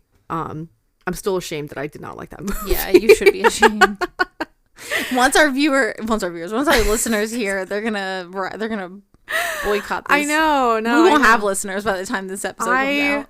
Yeah, no, I feel bad for not liking that movie. I really do. It's fine. It's It's fine. It is. I what mean, it is. like I said, I'm not gonna shame people. We're not for gonna not redo it. We're not gonna redo the I'm episode. not gonna shame people for liking Practical Magic, but Yeah. not for me. But that's okay. Not everything's for me, unfortunately. So Andrew gives her a call, and she's like headed towards like the local bar, where Jake apparently has his date at. Andrew calls Mel and tells her that a magazine is calling her the next big one, and pretty much congratulating her and all this stuff because he's so sweet. And he's asking where she's at. She's like, oh, I'm like Alabama. I'm handling family things, blah blah blah. And so then she goes into the bar. The barkeep, or the person who owns it, is the mother-in-law, so Jake's mom. And she's very nice, very accepting of Mel, so it's really nice. Very sweet to her. And then someone named Lurlin, Never heard that horrible name. name, walks in. Sorry to all our Lurlins. Yeah, Lurlin. I've never heard that name. She walks in. She's got a baby at the bar. Yeah, yep. I guess she was like an old friend as well. Everyone's an old friend. So Melanie, okay, correct me. Is this a fake date? I believe it's a real date. Okay. I believe that it's a real Is it date. a fake date? Fake date. I believe that it is not a fake date. Okay. It didn't. It looked like he was giving her money, but I was like, maybe he's giving her money to get stuff at the bar. Okay. Yeah. So I was don't know. I confused. wasn't paying that much attention to it, but I don't think it was fake. Okay. Because I'm sure that it's been 7 years. Even though he's still holding a flame for her, like, I feel like I don't think he would have done that, but it's just like seeing him give her money like Right. 2 times. Like I thought it was that, and I was like, no, it doesn't seem like it's fake. So I just wasn't sure. Giving her money for the bar, but Yeah. yeah, I think that it could be some subtle, but I feel like 2002, you don't get that much subtlety in your movies. No, that's very fair. At least not in your romances. So Mel goes up to Jake and asking like how his date is, and talks to her. And his date's name is Star with 2 R's according to the subtitle. And then like 2 other guys come in and they're like, look who it is, Melanie Sandwich, and they just fucking grope her from both sides, and she gets upset, obviously. Yeah, of course. And I'm like, God, I hate the fucking South. So Melanie ends up getting pretty fucking drunk, and they're all playing like pool. And Tell me this is the scene you wanted deleted. No, it's not. not? This was a bad one, though. This is the one that I would have had Yeah, deleted this was a bad because one. This made me... it was too much. It was a lot. So she's really drunk, and she's, like, spilling tea on everyone. She makes a point that, on a certain night she, like, got pregnant. And I was like, hold up, okay. And she basically called out Bobby for being gay. Like, She outed him. Yeah, and, like, he said something rude to her. Yeah. And then she said... But she was, like, basically, she was being really nasty about their whole town and the South and whatever. And, like... Which, I'm sorry. I don't think Mel's the super bad person in this situation, because they were really trashing on her. And then she spilled the tea, and I'm like, well, that's your fucking fault. Yeah, but I don't think but I think the part that made me the most upset, like, I didn't hate everything she said. The thing that was the worst was that she outed Bobby Ray. That's fair, because they're in the South, and they could have killed him. Yeah. So that's very dangerous, especially because they seemed very close. But I forgot what he said. He said something that was, like, Definitely pretty said something mean. kind of mean. And so she said... She was drunk, and so she ended up just, like...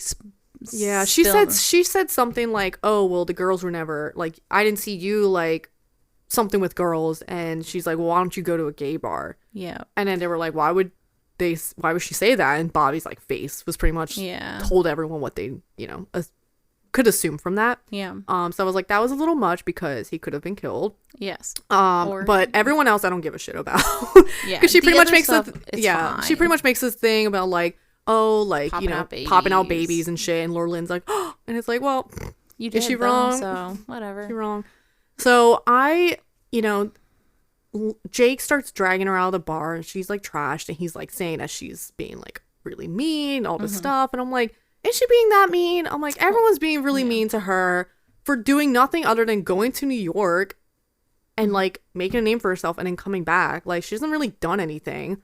So I'm like very confused and just very like, I don't know. I'm not on, obviously Mel could have not said mean things, but also I'm not defending these people in the bar. Okay. So Interesting perspective. Yeah. Like, if you move somewhere and do something for yourself and you come back, you're like, well, you left us and Because you think you're better.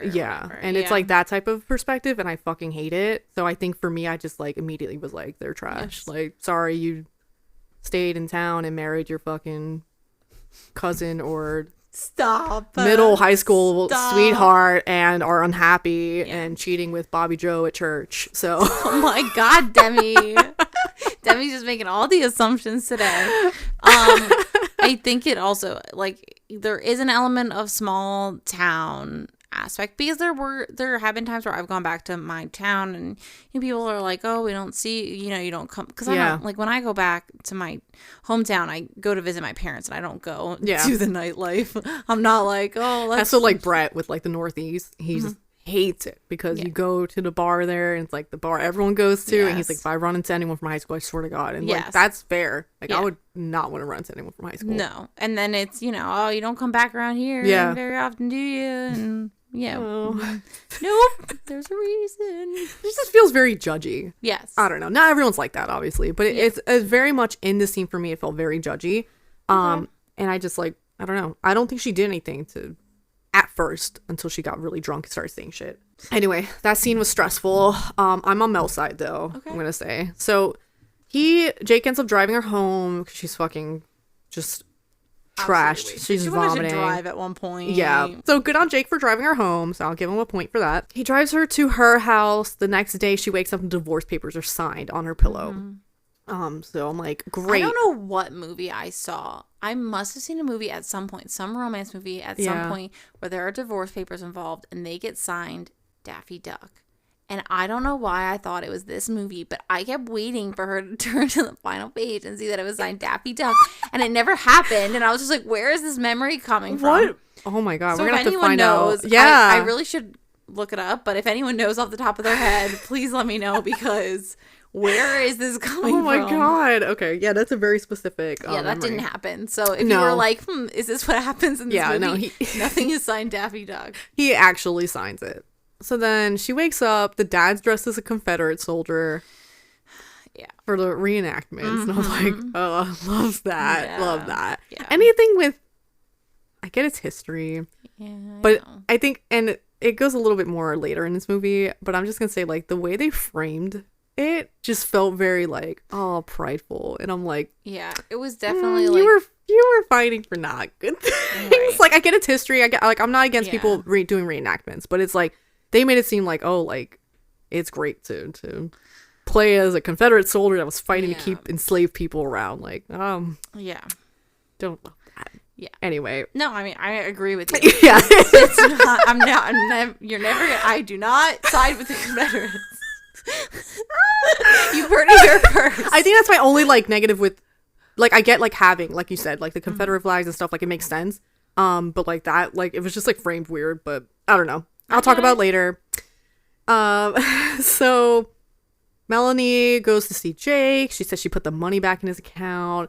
And there's this weird moment where Jake throws a bone for Bryant, the dog, to go get it. My God, and the dog's under the water for stressful. Like forever. And I'm like, is the dog dying? Like, is someone gonna go rescue it? And so stressful. He eventually comes up. Yeah, I don't know what the purpose of that scene was, but I don't fucking know. But they kind of like a moment, and Jake's like, hey, I want to show you something. And Mel's like, I can't right now, and like leaves. I'm like, okay. Because she could have gotten in his little rickety plane. Airplane. I mean, I'm not saying go jump into rickety airplanes with men, but also it's also her husband of how many years, technically. I would be like, let's go on an adventure. I mean, I don't know. Maybe I wouldn't have. I don't know. I got Patrick Dempsey in my back pocket. I know. At this point, it's hard because obviously Mel, spoilers, still has feelings for Jake. But I don't know if I would. I mean, Patrick, like you said, Patrick in back pocket. He's got money. He's handsome. He's supportive. Democrat. Can't go wrong. So anyway, You also find out that Jake's like moving, and Mel is kind of like, oh, like why? Well, whatever. That never doesn't come up again. I think it just all connects to like his everything is like subtly connecting to his business that is being built. Yeah, that's true. Which probably is connected to a new house or whatever, but yeah, because he does need to live in that shack anymore. Yeah. As we'll find out. So Mel goes to see Bobby Ray to apologize, as she should. Yes. And you find out her last name's Smooter. And I definitely would have changed my name if my last name was Smooter. Yeah. So he lives in this beautiful like plantation home, and all the history in it is just like, it seems very white, and they even have like a black woman as like a maid, and I'm like I probably would have not done that. Yeah, I know. Like, okay, have a maid, but like maybe not a black woman. Right. Just feels a little bit like it's a little bit too playing into it. Like just a little bit. It's like if you have history about, the enslaved people that were there and blah blah, it's like okay, like it's kind of a museum thing, but it didn't seem that way. No. So he's out in the back with his grandfather who's reenacting. Yes. I guess he's shooting like. So there's this whole thing. Apparently the Union tried to sabotage the South by blowing up their anvils. And they kind of like play into that story a little bit. Okay. And they're talking about how they're kind of like recreating it in the backyard. Yeah. Which is incredibly dangerous. Yes, there's fucking, because I was like, is that an anvil? Yes. That's like, it's like falling on the ground. It hits like one of the sheds, and the grandpa's like all excited. Yeah, he's like, he's a little bit. He's a little Lulu, yeah. So that's a whole weird scene. But anyway, she has to talk with Bobby, and, she's like apologizing, and she's being authentic. And it seems like Bobby's just like, accepts her apology. But she goes to head out, and she runs into someone that's from the New York Post. But surprise, surprise, it's actually an assistant for Andrew's mom. I don't know if it's definitely some role with her. Definitely someone who works with her, yeah. Yeah, but he's pretending to be a reporter to get more information on Mel. So smart on the mom for doing that. Clever. So Mel pretends the plantation home is her home because technically, like, that's the home that's presented as her home. Yes. That she said that's where she grew up. It's the Carmichael plantation or whatever. And so she calls Bobby Ray, like Bobby Ray introduces himself as her cousin, and he's like pretty much following along with the story. Yeah. So he's not just like, calling her out. So that's very nice of him because considering he could have. Yeah. Yeah. So he like shows the reporter around the house and is telling about the history. So it feels very like authentic. So it ends up working, and the reporter leaves. So Mel really got lucky because if Bobby wasn't there, they would have, because she tried, and she obviously doesn't know anything about the house. No, she's trying to hide from like the maid who's coming in. And, So she very much looked out. So the man leaves, and at this point, I'm like, why doesn't Mel just leave already? Right. She could if she had the papers. She had the papers, but that's how she's got. Yeah, she's got her feels. So I'm like, okay, Mel. So then the Pigeon Creek Catfish Festival is going on. And Mel goes to it, and she meets up with some of the people there, like Lurlyn and Jake, unnamed characters. So Lurlyn mentions that Jake went to New York about a year after she left, and then he said he needed to conquer the world first to win her back. Yeah, and I'm just like, okay. Yeah, he felt like he needed to do something really big in order to, be worthy of her coming back or leaving New York. Like something that in order for her to leave behind something so big, he would have to be able to offer her something so much more. So Mel learns about that. And then I'm like, okay, so that's why he hasn't signed the papers. Right, because this whole time, for the past 7 years, he's been working, or at least 6 years, he's been working towards... Which is so long. Yes. Which feels like a long time to not even be in contact. Like, your goal is to make a name for yourself, but you're just like, oh, well, I guess I'll just show it all when it's time. That's a lot. And, like, as we'll find out, I'll just talk about it later, but I'm like, 7 years is too long. Like, I would say, like, 3-4 years, maybe. Like, even, like, just, like, set the plan in motion. Yeah. So you're making the moves towards it. So it's not, you're just not talking. Or even, you could just tell her, like, go to her, tell her what your plans are, and then follow through. Yeah. And then continue to be a presence in her life and show up and Yeah, but he doesn't do support, that. But no, of course not, because it's a 2002 romance movie, and it's never gonna. It had to be follow complicated. It logic. had to be Yes. complicated, of course. Just fine. And so there's this weird moment, and I assumed where it was going.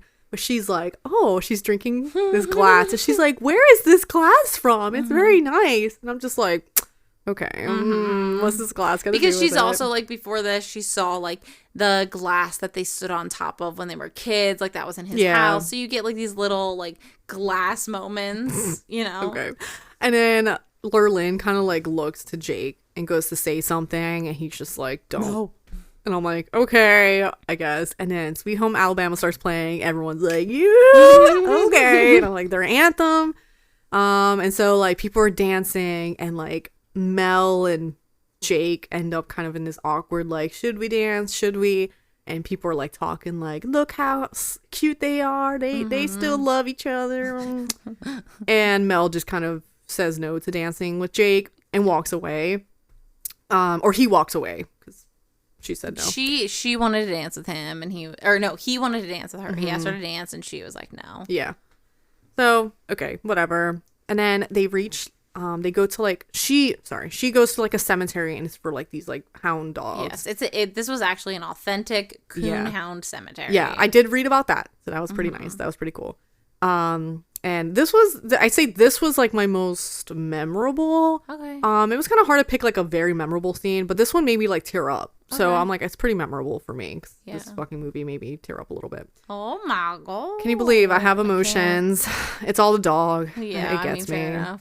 So she goes and she sees the grave for Bear, and she's talking to them, and she's like, I've been so selfish, which is not true. And she's pretty much like, you know what's But I like, get like, if it was me, right? yeah. If I just left, I could never just leave behind my dogs. Which is, that's fair, you know, and she, you know, didn't know he was sick, and she would have come back for him, which it's like, Jake could have Yes, told her, he like, should hey. have, for sure. That's like, enough that like I would be like, I'm never talking to you again. Yeah, so it's Jake's fault, obviously. Yeah, obviously. But, you know, Mel feels guilty, which is fair, but I'm also like, don't feel that guilty, because No. he could have said something, Yes. you know, like, how were you supposed to know Bear was sick? Right. So she's like getting emotional, and I was getting emotional, and I'm like, oh, this fucking dog I've never seen before. So Jake comes into the cemetery, and they have like a nice talk, and it's hinted that she had a miscarriage, that she got pregnant, and then they rushed a marriage, and she ended up miscarrying, and she like leaves because it was, you know, awful to go through. And so I'm like, so she just went through a lot, and no one cares. But Jake is very like understanding. He knows why she left. He understands that it was very, you know, traumatic, and he gets it. So I'm like, okay, Jake's opening up, you know, I like that. Good on you, Jake, for not being a scumbag completely. Yeah. So then like Mel kisses Jake, and I'm like, ooh. And then Jake pushes her off of him and tells her to go home. And I'm like, oh my God, the drama. So she goes home, and, you know, the mom, she has like a talk with her mom. This is the next day, I believe. And the mom's pretty much saying that, you know, like you said earlier, she didn't want Mel to have a life like that she had. And she said, you know, stay away from Jake, and Mel like kind of deserves better. And I was like, okay, so dad loves Jake, but then the mom's like, do your own thing. Like, you don't want to end up like me. But then Mel's like, you know, what's wrong with your life? Yeah. Which is true. Like, you know, I feel like a mom always wants the daughter to kind of live a different life than they did. Yeah. But it's like, you know, she didn't have a bad life. You know, she has a husband. Supposedly, they seem to have a good relationship. Yeah. You know, she has a nice little home. You know, like, it's not bad, but, you know, it's totally just like, you know, don't get married and have kids young like me. Like, don't get stuck in this area. That's the way the mom's seeing so it. much of it. Yeah. And I think that in some ways, I think a lot of women can relate to that same experience with having your mom want more for you and like trying to push you. I mean, maybe not all women, but like, you know, I know I had areas in my life where my mom wanted to push me and have you have more than they had. So right. Yeah. I think it's just a normal relatable. thing for like parents to kind of want that for their kids. Yeah. But it's also like, you know, in this situation, Mel was just kind of like, you know, your life, what's wrong with having a life like you have? Yeah. And there's nothing wrong with anyone's life. Nope. Even if you choose Unless to you're stay a murderer. in the South. Yeah. Yeah. If you choose to stay in the South, Yeah. you know, it's good food. Yeah. I'm going to say it's good food. Oh, yeah. Hell yeah. You know, Southern hospitality. Yep. You're white. when we were in North Carolina, sorry, change stories. No, you're fine. North or South Carolina, I don't remember. Everyone was just like so nice. And I remember talking to Brett and I'm like, I wonder if they're not nice because we are white. Because if we were not white, I wonder if it would have been a different story. Because you're passing for white, but you Yes. are like Hispanic. It's true, yeah. So I wonder if you were more. Yeah, I don't know. I have no idea. But it's like, you know, you see like Southern hospitality and it's like they are very nice people, but it's also like I am very much white passing, so I'm like, Yes. I can't verify if Yes. that's authentic or not. Yeah. But you know, And it's also who you meet because there are nice Exactly. people everywhere. yeah, There's also bad people everywhere. yeah. So I guess But it the just Southern depends. hospitality is like It's legit. it is legit. But like I said, it's I don't know. But I'd like to think a lot of them are genuine. Yeah. Actually Fingers genuine. crossed. Yeah, Fingers crossed. very nice. So Mel is like wants to head out. She's pretty much heading out. She wants to say goodbye to her dad, who's reenacting in the Civil War. Yeah. So she has to go to where he is. And Andrew shows up at the plantation home, and Jake is also there. I don't know why. I think he's gonna go hang out with Bobby Ray. Okay. So they happen to just get out of the cars at the same time, and Jake's like, who are you? And Andrew's like, oh, I'm here to see Mel. And brings up like her last name, which is the fake last name. And Jake's like, oh, okay. And so he pretty much says like he's her cousin as well as Bobby. Yeah. And they're like, oh, I think she's at like the battlefield. Like her dad's right there right now. I can drive you there. So they're heading over, and this is the scene I wanted deleted. Yeah, no, this is actually a good one because this is actually makes you hate Mel. It really is traumatizing. And I know it like doesn't seem as awful No, because it of the seems end. awful. It is awful, but like at the end you're like, Oh, okay, right, okay, it's not as horrible as I pictured. But I was still like, I don't want to hear this story. So I'm so Yeah. sorry. Warning. Yeah, warning for animal Abuse. Yeah. So they're talking, and Andrew's pretty much talking about how Mel used to be back in the day. Yeah, but he's talking about Melanie Smooter, Yes. not Melanie Carmichael. So Exactly. basically, Andrew, right? Yeah. Andrew doesn't know that he's talking about his fiance. Right. Yeah. So he pretty much said that they accidentally blew up a bank with a cat that had some dynamite on its back. Yeah. And so the story was that Mel heard about this cat who had cancer. I think it was her cat. And yeah, I don't And know. the cat was going to die. And for some reason, she thought it was going to be a very violent death for the Yeah. cat. And so she decided to give it a better Yeah. A better ending death. than that, which I don't know why she thought exploding it with dynamite would be I better. don't know. So he was pretty much saying that the cat, like, once it felt like the light, like, it started freaking out and running, and it ran to like a bank and it fucking blew it up. And then what he's like, well, like, apparently the cat's still alive. Some people say they see it. It's like its tail's all singed. I'm like, Ugh, poor that's thing. horrible. Like, Poor thing. what? That was so insane. I'm like, this is like the worst story they could have ever told. No, I don't know why this is supposed to be like endearing. Yeah. So they reach the battlefield. They're having this reenactment. Mel's father is portraying one of the soldiers that, you know, gave up. Yeah. Like a little bitch. And the whole scene, it's like supposed to be really like powerful. And it's like, I don't know. I think it's supposed to be funny. No, well, it's like patriotic. He's standing there, and Mel's just like very like proud of her dad. And like, it's very awkward. Oh, weird. The next scene's very funny, Oh, but okay. this scene is very like, and I guess it's like she's proud of her dad for like, I guess doing a hobby he loves. Right. So I could see it that way, but it's also like, I probably wouldn't want my dad to reenact a fucking Confederate soldier. No, yeah, for sure. They said that like the scene with her looking for her dad was supposed to be funny. With it like, Oh, all the dead people. Yeah, she's like- quote unquote. yeah, there's all the people who are pretending to be dead, and they're all just She's trying to popping find her up. dad, Yeah. yeah. they're like, who are you here for? Yeah. It's just like dead people rising up, and Yeah, they said that he's one of the reenactors who was playing like a, giving up. Yeah. Yes.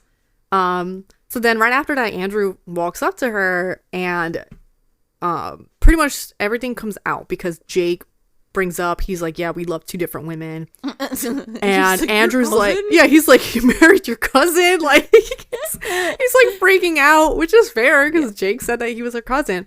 Because then he finds out that she was like still married and all Yes. this shit. And so he like walks away, and I'm Yeah. like, fair. Of course. Valid. So Mel's like upset, obviously. She's back at her home, and then Andrew shows up again, and he's pretty much like, I don't care about your past, you know, like, I love you, like, I want to be with Such you. a great guy. good man. Yeah. He is a good man. So he's like, I want to get married and all this stuff. And so she brings up having a wedding in this hometown rather than in New York. And he's like, yeah, we'll do whatever you want because he's a good man. Yep. Good man. What's that TikTok called? He's a good man, Savannah. What's the man? It's a good man, Savannah. So it's literally about Andrew. And the mom, the mayor, has been trying to convince Andrew to break up with Mel, and it's not working at all. And so the mayor's not happy about this wedding happening in the South. But she's like, okay, whatever. So she ends up going and like meeting the parents. And, the parents are very nice, but it's definitely a very different vibe than what the mayor's used to. The dad shows the mayor like the fucking recliner chair that makes the mayor fly back. And I don't know if you noticed, but the dad told the mom to get like out like her whatever casserole or something she made. Yeah. And I was reading in the facts, this is like a bologna dish. It's literally layers of bologna, cream cheese, and horseradish. Could you really imagine? Oh my God. I literally can't imagine biting into that. No, because I know a lot of Southern. No, a lot of Southern Black food is Southern good. food. Yeah, there you go. Yeah, that's the. Yeah, there you go. Yep. That's the key. Yeah. All right. No, I'm not surprised. That sounds awful. So, the mayor's doing her best to just, be nice and whatever. She's not being rude or anything, but obviously this is a very different atmosphere. Yeah. So then it cuts to a scene where Mel wanted to get the glass that she saw. She wanted that specific glass for the wedding. So they go and to the location. It's called Deep South Glass. And she sees Jake's plane there. And it's like, oh my God, what's this plane doing here? And she realizes that all the glass is like what he makes. And I guess he was inspired by the lightning strike, which is pretty cool. Yeah. So he has this beautiful. P.S. I looked it up. Glass is not made that way. When lightning strikes sand, it looks ugly. Well, because when the first time, wasn't it kind of gooey looking? Yes. Okay. Because so, like, how it do you makes sense. Like logically, you're like, oh, heat to sand, it does melt. Yeah. It's rare. But you have to do shit. But yeah, when you look at what it looks like when lightning hits sand, it looks like lightning that hits sand. Like, it's sandy looking. Yeah, that's fair. It doesn't look gorgeous and like polished the way that the pieces that he had looked. And the article I was reading was like, yeah, if that was the case, you would see thousands of people would be putting lightning rods in the sand. Yeah, so I guess he was inspired, and so Jake sees Mel there, and he's like, have lunch, take a look around, whatever, and just kind of walks away. Yeah. Because why not? He's a baller. Yeah, he's showing off his place. She's like, oh my God, it's so cool. And she's like, being the moment I've waited. Yeah, she's being like really weird because she's like, oh my God, I fucked up, I guess. Yeah. And then during this time, this old man is like looking for Mel, and he doesn't say who he is, but he's like looking for her, and it kind of cuts back and forth. Yeah. And then they have the wedding at the plantation house, which the mother recommended, the mayor. She's like, oh, we can have like security in this area. It's like, it's a beautiful home, blah, blah, blah. So they have this wedding there, and the old man runs in. Like, so the wedding's starting. She's walking down. She's got a beautiful dress. She has this cute little veil on her face. Yeah. And the man is Wallace Buford, her lawyer. And he's like, wait. And he's waving the divorce papers. And he's like, you didn't sign. And I'm like, dude, stop. Yep. So she did not sign the papers. Yep. And so everyone's like, okay, like, sign them real quick. And so she's like, she goes to sign, and she's like, I can't. And I'm like, you're going to embarrass Andrew like this? I know. Dare you? But she was pretty much like, the mom's trying to convince Andrew to make her sign. And of course, Andrew's not going to do that because he's a good man. Yeah. And she's like, you don't want me. Like, you don't want me. And so Andrew's like, is this is what it feels like. So he's obviously heartbroken. Yeah. He really did love her. And he lets her go because he's a good person, and he lets her go. Because he's not going to force someone to marry him. No. So he's, very, accepting of her going to Drake. Yeah. So the mother's upset, obviously. Yes. She's very pissed off, and I didn't write it down, but she said something very rude to the mother. Real nasty. Yeah, and then the mother, says something bad, like, try to be hospitable, like, let's relax here. And the mayor says some shit, and Mel punches her in the face. Yep. Well-deserved punch in the face. So then there's like storm rolling in, and I'm like, oh my God, are they gonna get struck again? So she's like, everyone that's part of the, my side, stay. I'll be right back. Yeah. So she runs to the beach, and he's on the beach putting like lightning rods and stuff. And couldn't see me walking around with a big lightning rod when the storm is rolling in, dude. No, crazy. Yeah. I guess that's how he gets his fucking. Yeah, but I would think you would do that well before the thunder's rolling. Who cares? So she's pretty much like, he's like, what are you doing here? And she's like, let's get married. Let's go. Like, our wedding's happening. And he's trying to say like, oh, like, you don't want to marry me. Like, why do you want to marry me? And she's like, so I can kiss you every day and whenever I want, whatever. Stupid fucking. I really thought they were going to get struck by lightning. No. They did not. They just kiss and make up. Mm-hmm. They go, the wedding's continuing at the bar. It's very cute. They like set it up real nice. And then it ends with the with the fucked up cat from the story eating some of the cake. So it's like, look, the cat lived. Aren't you happy? And it's like, no, I'm not forgiving that bitch for putting dynamite on that fucking cat. Like, yeah, like, okay, he didn't die of cancer or whatever it was going to die of. So the cat's alive. So then I was like, I'm still putting it as deleted because I didn't need to know that. But anyway, end credits. It looks like they moved to New York and Jake opens up a glass thing in the city. They have kids. Really nice ending. I think it's like they are...